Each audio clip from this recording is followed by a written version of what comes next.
এইখন হৈছে কোকৰাঝাৰত থকা গৌৰাং পাৰ্ক আৰু এইখনৰ ভিতৰত আহি যে ইমান ভাল লাগিব ভবাই নাছিলো। আৰু এইজনী হৈছে সুনিতা বাইদেউ আৰু সুনিতা বাইদেউৰে আজি আছিলে এংগেজমেণ্ট। হেল্ল' এভৰিৱান, পুনৰ স্বাগতম জনাইছো মোৰ আন এটি মিনি ব্লগলৈ।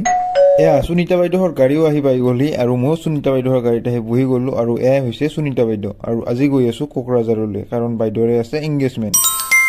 ফাইনেলি আহি পাই গ'লোহি কোকৰাঝাৰ আৰু অলপমান দূৰ আহি কিনে দুইখন ঘৰৰ মানুহ লগ হ'ল আৰু আহি গ'ল মানে ইয়াৰে office of the director of land records and survey. এইটো অফিচৰ ভিতৰত অফিচিয়েল কামবিলাক হোৱালৈ ময়ো বাৰু ওলাই আহিলো বাহিৰত কিবা এটা খাবলৈ আৰু লৈ লৈছো ৰুটি।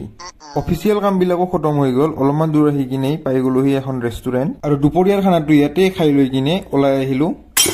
তাৰপিছতে অলপমান দূৰ আহি পাই গ'লোহি কোকৰাঝাৰত থকা গৌৰাং পাৰ্কখনত আৰু ভিতৰৰ ভাগটো ইমানেই বেছি ধুনীয়া আছিলে যে কেমেৰাত যিমান আপোনালোকে ভাল দেখি আছে তাতকৈ বেছি ৰিয়েলত দেখিলে লাগিব। মোৰ পৰিচয়টো দিয়াই হোৱা নাই নহয়। একচুৱেলি মই হৈছো মানে এজন ফটোগ্ৰাফাৰ আৰু এইখন হৈছে মোৰ ইনষ্টাগ্ৰামত প্ৰফাইল।